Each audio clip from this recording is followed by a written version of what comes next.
of people think that saving is actually detrimental to their lifestyle. But actually, if you save, you're actually saving toward an opportunity to say goodbye to your boss anytime, saying hello to the opportunity to travel the world. Let's not wait until when we are 55 before we can travel, right?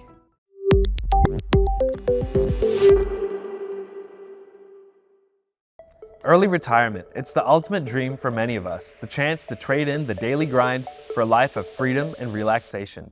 But with recent changes, the retirement and re-employment ages are set to rise to 64 and 69 by 2026. Is achieving early retirement still a realistic goal?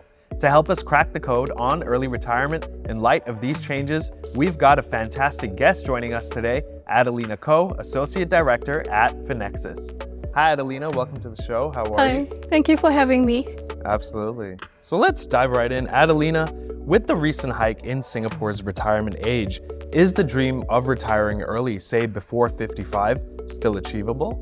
I think the dream doesn't have anything to do with the statutory age of retirement. It's more to do with whether you're growing your money and hedging inflation accurately to say that whether your money is actually growing faster than you can actually spend it. Yeah, I would say that it does come down to like individualistic aspirations. Let's say someone is very serious about early retirement.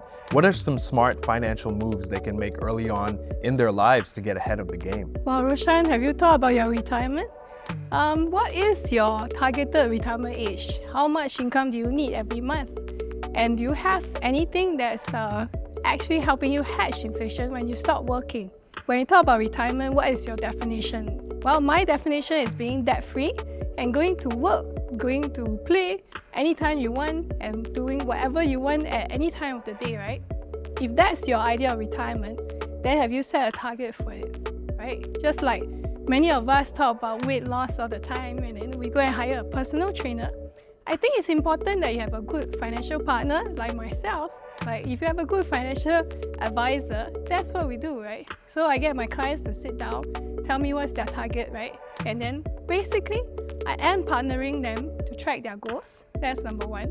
Number two is not for them to get distracted by other important things like marriage, children, mortgage. Now we are also in a sandwich generation. We have parents to take care of, right? So a lot of these things actually distract us along the way. Right? Retirement becomes one of the goals that get neglected along the way. So it comes to the forefront when we talk about it and be more serious about it. So if you're serious about your retirement, be serious with your financial advisor. Other than that, right, having a retirement rehearsal in your head is actually quite important. Not everyone can imagine at 25 how it looks like at 45. A lot of them, when I meet them in their 20s, they actually say I want to retire today, but they're not serious about it. I've had only one client who was very serious when he started working. He wanted to retire at 50. And he's worked at it ever since from that day on. But that being said, right, why was he working so hard to retire? Because he had all these things that he wanted to do, all these places he wanted to travel to. And basically, if you don't know what you're doing, then you just go back to the default mode, work every day, see your kids every day, and then just pay the mortgage. Okay, so early retirement then sounds like freedom, right? But it's a marathon, not a sprint. Are there any lifestyle adjustments someone might need to consider to make their nest egg last if they're aiming to retire early? Okay, I think the first thing we need to adjust is actually our mindset. I think in our parents' day, interest rates were like 5, 6, or even 7% at one point. But have you seen those interest rates recently? Right, I think the highest we've had for fixed deposit is 4.5 sometime last year. And that was a 20-year high, right? So in our generation, interest rates are very low. Now, investment is not a luxury anymore, it's actually a need. I usually tell the client, you have to adjust your expectations. We can't get very much low-risk instruments for high returns. We do have to take some bit of risk to get certain amount of returns. But risk and volatility are two different things, right? The reason why I always ask the client to have a goal, right? When we have a goal, we set a purpose for the money.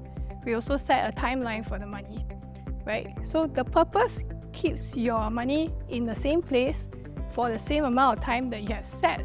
It keeps you not so distracted by your emotions. You won't be distracted by the news, right? Because if we have this timeline, you understand that actually the volatility will go away after a while when you stretch the chart. So we go through many business cycles in 20 years.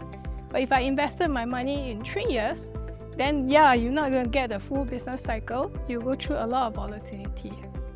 Okay, yeah, I think it's very important for investors to kind of gauge what their investment horizon is, right? There are many ways to invest. You can look at a business like Warren Buffett and think to yourself, oh wow, like maybe I should invest in that particular business or sector. But if you have a long-term horizon, then chances are you might be able to retire early. Okay, fantastic. Let's move on. Let's say someone achieves their early retirement dream, living life on their own terms. How can they make sure their income keeps pace with their desired lifestyle in the long run? So in the past, people used to plan for a whole nest egg and then they draw down from there. But now, because inflation is close to 4-5% at one point, you have to make sure that your money, $1 stays at the same value as $1. So we usually look at retirement money in 3 buckets, right? The first bucket is the first 5 years of liquidity, right? That's important to me if I have no income coming in, right? 5 years of cash have to stay there in low-risk instruments that don't make my money go away. They're usually fixed deposits, and if you retire after 55, that could be your ordinary account. Okay, then the next bucket is 5 to 10 years, right? So knowing you have 5 to 10 years, then that's your investment horizon. I could be looking at endowments that are 5 years to 10 years, right? And then of course, some people buy Singapore saving bonds. They also buy T-bills, right? And then you could be looking at some bond funds and possibly some balanced funds for the tail end of the 10 years. Okay, the highest risk bucket is the 10 years or more, right? That's where I would definitely keep invested in equities, right? I personally cannot advise on direct equities. I do funds, right? But the advantage of funds is they are diversified, right? My client always say, what if my money disappears overnight? It's very hard for it to disappear overnight when it's invested over 100 of stocks, right? So you would have fluctuations. It could be as much as 10, 20, or 30% in a year, right? But then we will match what your risk profile is to what the volatility of the fund is.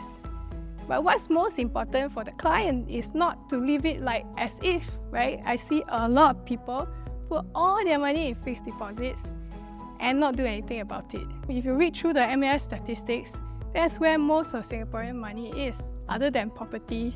Yeah. Okay, so have a diversified pool of where you keep your investments. Keep the goal in mind. Yes. Okay, let's wrap up. Adelina, any final words of advice? Okay, if you haven't started, you can start now. You just make a minor adjustment in your life. Like my mentor always says, we don't seek perfection, we seek progress. So just like our weight loss plan, right? We can't diet overnight and expect weight loss like in 1 week. Then that would be very drastic. It's very hard to keep to. So I always tell the client, do not just monitor your expenses. I think monitoring expenses is actually counterproductive. How about setting a budget, how much you want to save, right?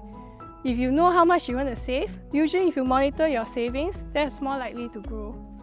Yeah, and then after monitoring your savings, then we can start to cut up your money, right? How much money can you put aside for the next 6 months? How much money can you put aside for much longer?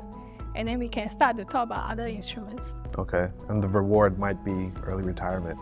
Yeah, it's an opportunity more than anything else. I think, I don't know why I get this feeling that a lot of people think that saving is actually detrimental to their lifestyle, right? But actually, if you save, you're actually saving toward an opportunity to say goodbye to your boss anytime, saying hello to the opportunity to travel the world, right? At your own time frame.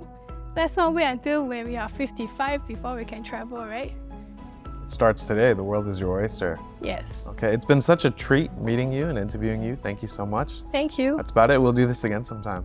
With smart financial strategies, calculated lifestyle adjustments, and a focus on securing a steady income stream, you can turn your early retirement dreams into reality. You've been watching Teatime Tuesday. Until next time, keep seeking knowledge and financial empowerment.